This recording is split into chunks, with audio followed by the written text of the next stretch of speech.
Kali ini kita akan bedah tuntas kisah si raksasa langit Indonesia, C-30 Hercules, sebuah pesawat yang udah jadi bagian dari sejarah kita selama lebih dari 60 tahun. Oke, kita langsung mulai dengan satu fakta yang cukup mengejutkan. Ternyata Indonesia itu pelopor. Kita jadi negara pertama di luar Amerika Serikat yang pakai pesawat angkut legendaris ini. Keren kan?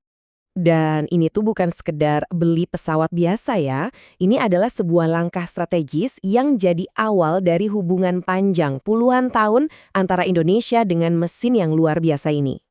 Nah, yang paling menarik di sini adalah betapa cepatnya Hercules ini langsung nyemplung ke operasi-operasi penting negara. Bayangin, pesawatnya itu diterbangkan langsung dari Amerika sama kru-kru dari Indonesia sendiri. Dari awal udah kelihatan betapa vitalnya peran pesawat ini.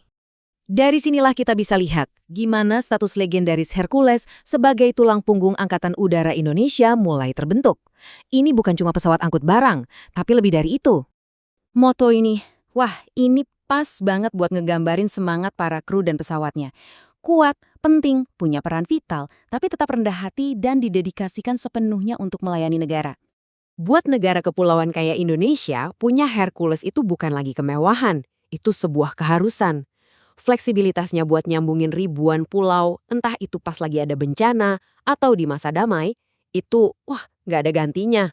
Tapi ada sisi lain dari cerita panjang pengabdian ini, sisi yang lebih kelam. Sejarah ini juga dibayar dengan harga yang sangat mahal, yang akhirnya memaksa kita buat ngobrolin masa depan armada ini. Sebuah percakapan yang sulit, tapi perlu. Kalau kita lihat datanya, ini bukan sekedar angka ya. Ini adalah pola insiden tragis yang terjadi selama puluhan tahun. Ini jadi pengingat betapa besarnya risiko mengoperasikan pesawat-pesawat tua yang jam terbangnya udah sangat tinggi. Jadi pertanyaannya kan jadi begini, pesawat ini mau diapain? Dipensiunkan begitu aja, padahal masih jadi legenda? Atau ada cara lain untuk membawanya dengan aman ke era modern? Ini keputusan yang sangat krusial. Nah, disinilah ceritanya jadi menarik lagi. Ini adalah babak tentang kelahiran kembali, lewat sebuah investasi yang sangat besar untuk menjamin masa depan armada Hercules. Coba lihat angkanya, 150 juta dolar. Tentu bukan angka yang kecil ya. Uang sebanyak inilah yang digelontorkan pemerintah untuk sebuah program raksasa, meremajakan pesawat yang lama sekaligus mendatangkan generasi yang baru. Program ini yang kerennya ditangani di dalam negeri oleh PT Dirgantara Indonesia, pendekatannya ada dua. Pertama, bikin pesawat-pesawat lama jadi kuat lagi secara struktur. Kedua, teknologinya di-upgrade total biar nggak ketinggalan zaman. Dan ini bukan cuma permak yang lama loh. Indonesia juga beli C-130J Super Hercules yang benar-benar baru. Dan perbedaannya, jauh banget. Ini lompatan teknologi total. Dari efisiensi, kekuatan, sampai kemampuannya. Terus, hasilnya gimana? Armada baru yang udah dipercanggih ini udah kepake belum? Oh, tentu saja. Yuk kita lihat gimana mereka langsung unjuk gigi di panggung internasional.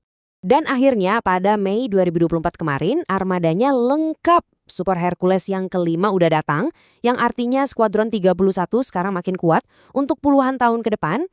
Nah, ini dia bukti nyatanya. Pesawat-pesawat baru ini nggak cuma parkir di hanggar loh, mereka langsung diterjunkan untuk misi internasional yang rumit. Contohnya kayak operasi penerjunan bantuan kemanusiaan di atas Gaza baru-baru ini.